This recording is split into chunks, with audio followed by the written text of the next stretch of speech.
Hello friends, welcome to my channel MBA का ज्ञान।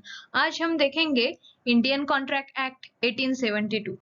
Indian contract act 1872।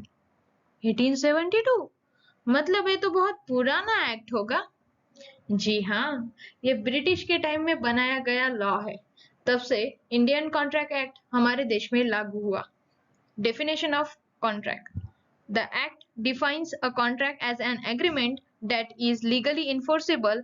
An agreement becomes a contract when it is made with the intention to create a legal relationship, is supported by lawful consideration, is made by free consent, is not expressly declared to be void, and is not otherwise illegal. Contract मतलब एक legal agreement रहता है जो enforceable by law रहता है। Agreement फिर contract बन जाता है जब उसमें लीगल रिलेशन आता है और उसे लॉ सपोर्ट करता है।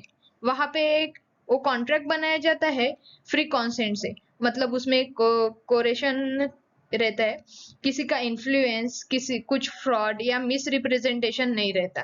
वो कॉन्ट्रैक्ट वॉइड है ऐसा नहीं देखते और वो इलीगल नहीं रहता, उसे कॉन्ट्रैक्ट कहा जाता है।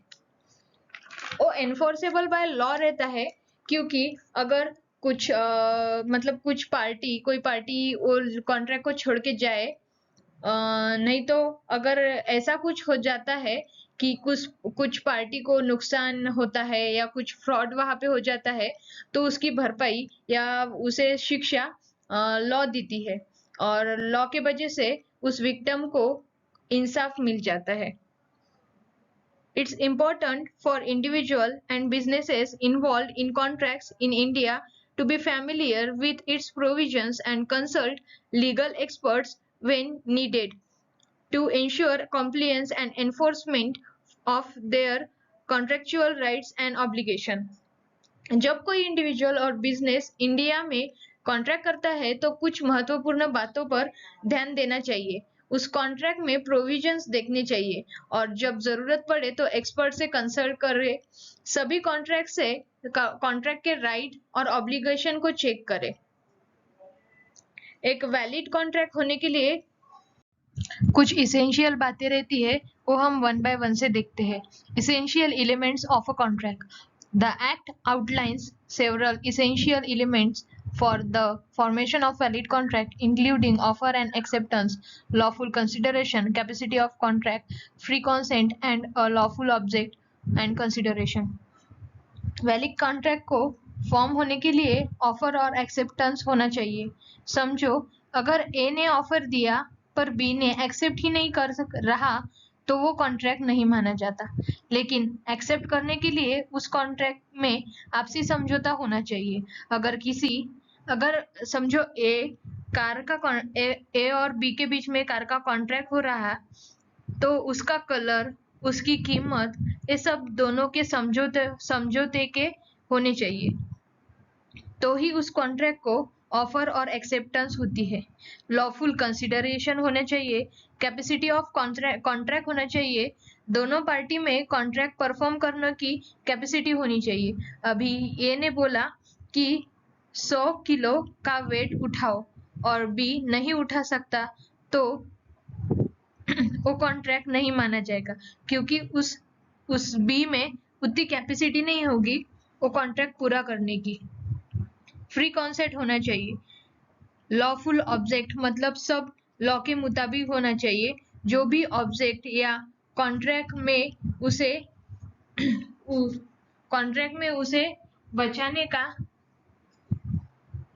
उसे बेचने का लाइसेंस होना चाहिए और कुछ भी इलीगल थिंग्स वो नहीं बेच सकता, इसलिए लॉफुल ऑब्जेक्ट भी होना चाहिए। Void and voidable contracts. The act distinguish between void contracts, those that are not enforceable from the beginning, such as contract with illegal objects, and voidable contracts, those that are initially valid but can be voided under certain circumstances, such as contracts with minors. Voidable contracts मतलब जो कि पहले से enforceable ना हो और जिसने illegal objects हो, जिसमें इलीगल ऑब्जेक्ट्स हो। वॉइडेबल मतलब जो पहले वैलिड कॉन्ट्रैक्ट हो मगर किसी चीज की वजह से वो कॉन्ट्रैक्ट टूट जाए। अभी समझो, ए ने किसी दूसरे देश में रशिया के किसी इंसान ने यूक्रेन में बी से कॉन्ट्रैक्ट किया। तब उन देशों में कुछ भी आपसी मामले अच्छे थे, लेकिन जब उन देशों के बीच वॉर छिड़ गई और तब ए और बी के बीच में जो कॉन्ट्रैक्ट हुआ वो टूट जाएगा, क्योंकि जब वो कॉन्ट्रैक्ट हुआ था तब उन दोनों देश के आपसी मामले अच्छे थे, लेकिन कुछ दिनों के बाद वॉर होने की वजह से वो कॉन्ट्रैक्ट टूट जाएगा, मतलब वो वॉइडेबल कॉन्ट्रैक्ट होता है। Performance of contract, the act prescribes rules for the performance of contract, including the discharge of contractual obligation, performance of reciprocal promises, and the consequences of non-performance. Performance of contract ये act में कुछ rules है कि ये act को perform करने के लिए उस एग्रीमेंट को, उस कॉन्ट्रैक्ट को एंड कैसे करे, प्रॉमिस और प्रॉमिसर की उस कॉन्ट्रैक्ट में परफॉर्म करने की विलिंगनेस हो या ना हो, ये सब इसमें रहते हैं। Breach of contract, the act provides remedies for breach of contract including damages, specific performance and injunctions. जब एक पार्टी उस एग्रीमेंट को परफॉर्म नहीं कर सकती तो कॉन्ट्रैक्ट टूट जाता है। अगर कुछ डैमेज हो तो, मतलब जब अगर कोई लेडी साड़ी या कपड़े की दुकान में गई तब वहां पे एक कॉन्ट्रैक्ट तो हो जाता है। एक साड़ी लेती है लेडी और उसके बदले में उसे कुछ पैसे देते हैं, लेकिन जब घर पे आती है तो उसे उस साड़ी पे डैमेज दिखता है तो उसे लौटा देती है और वो कॉन्ट्रैक्ट टूट जाता है। स्पेसिफिक परफॉर्मेंस की वजह से या इंजेक्शन मतलब जब कोर्ट के ऑर्डर के अनुसार वो पर्सन उस एक्ट को परफॉर्म नहीं कर सके तो वो कॉन्ट्रैक्ट टूट जाता है।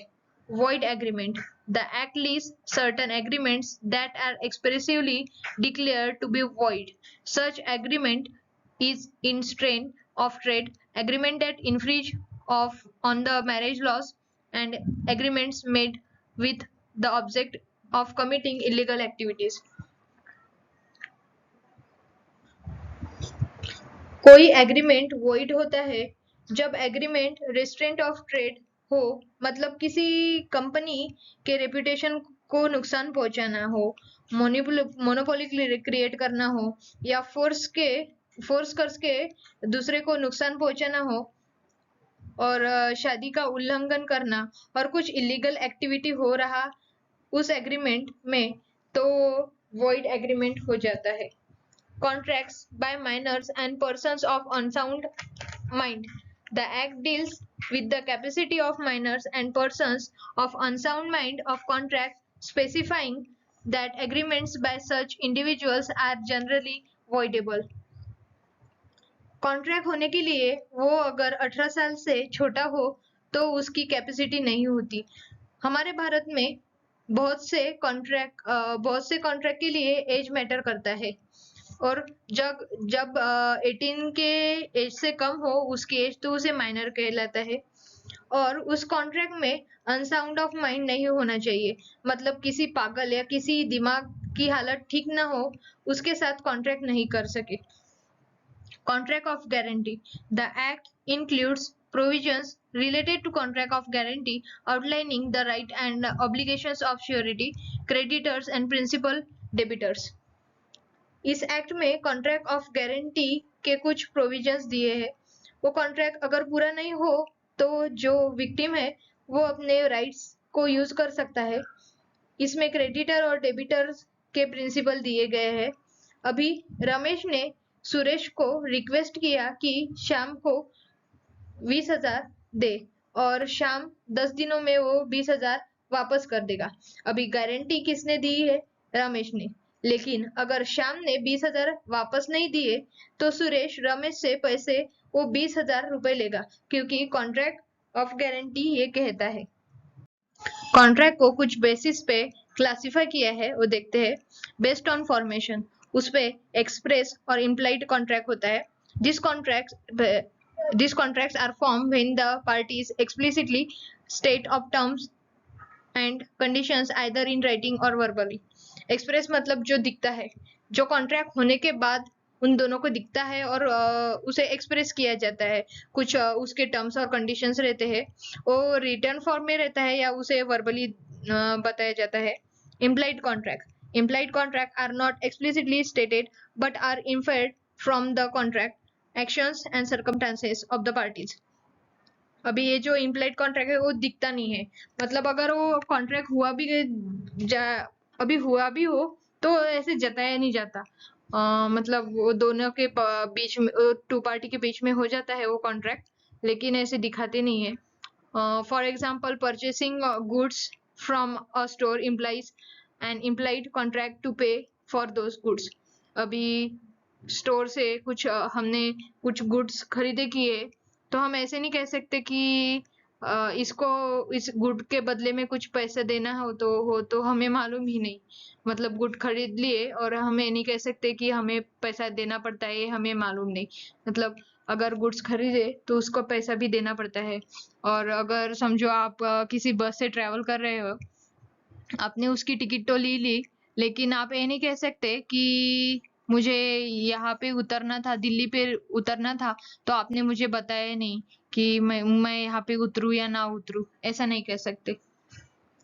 Based on enforcement, valid contract. A valid contract meets all essential elements required by law and is enforceable in the court of law. अभी वैलिड कॉन्ट्रैक्ट में जितने भी इसेंशियल हमने पहले देखे वो सब पूरे होने चाहिए और वो एनफोर्सेबल बाय लॉ होना चाहिए. कोर्ट के लॉ के अनुसार ही उस कॉन्ट्रैक्ट हुआ तो उसे वैलिड कॉन्ट्रैक्ट बोलते हैं. Void contract. A void contract is not enforceable from the outset because it lacks one or more essential elements or is illegal. और void contract में कुछ enforceable नहीं रहता और उसमें कुछ illegal बातें भी रहती है. Voidable contract. A voidable contract is initially valid but can be voided by one of the parties due to factors like duress, fraud, undue influence or incapacity. और वॉइडेबल कॉन्ट्रैक्ट जो पहले तो वैलिड रहता है, मतलब जो भी कॉन्ट्रैक्ट हुआ है वो हो जाता है, लेकिन कुछ सरकमस्टांसेस की वजह से, कुछ फैक्टर्स जैसे कि फ्रॉड हुआ हो और किसी के इन्फ्लुएंस में आके अगर वो कॉन्ट्रैक्ट हुआ हो और अगर उसकी कैपेसिटी नहीं रही हो और हमारे लॉ भी अगर चेंज हुए हो तो कॉन्ट्रैक्ट अगर टूट जाता है तो उसे वॉइडेबल कॉन्ट्रैक्ट कहते हैं. Unenforceable contract. An unenforceable contract is a valid but cannot be enforceable due to certain legal defenses such as statute of limitations. Unenforceable contract तो कुछ उसमें फोर्स नहीं रहता कि कुछ लॉ के अंडर पे नहीं रहता वो, और उसमें कुछ लीगल डिफेंस रहते हैं. Based on performance. Executed contract. In an executed contract, both parties have fulfilled their obligation and contract is completed. Executive contract में दोनों पार्टी अपनी जो ऑब्लिगेशंस रहती है वो फुलफिल करते हैं, दोनों भी पार्टी परफॉर्म करती है और वो कॉन्ट्रैक्ट कंप्लीट हो जाता है. Executive contract. In an executive contract one or both parties have not yet fulfilled their obligations. Executive contract में एक पार्टी करती है या दोनों पार्टी नहीं करती है उनके कुछ ऑब्लिगेशंस फुलफिल, ऐसे रहता है. Based on the nature. Bilateral contract. In a bilateral contract, both party exchanges promises to perform specific actions. Bilateral contract में दोनों पार्टी अपने अपने जो भी promises की है वो अपने परफॉर्म करते हैं. अभी यहाँ पे एग्जांपल है. In a sale contract, the buyer promises to pay and the seller promises to deliver the goods. यहाँ पे इस सेल्स के कॉन्ट्रैक्ट में बायर ने प्रॉमिस किया है कि उसे गुड के बदले कुछ पे करे और यहाँ पे सेलर ने प्रॉमिस किया है कि वो उसे गुड डिलीवर करे. Unilateral contract.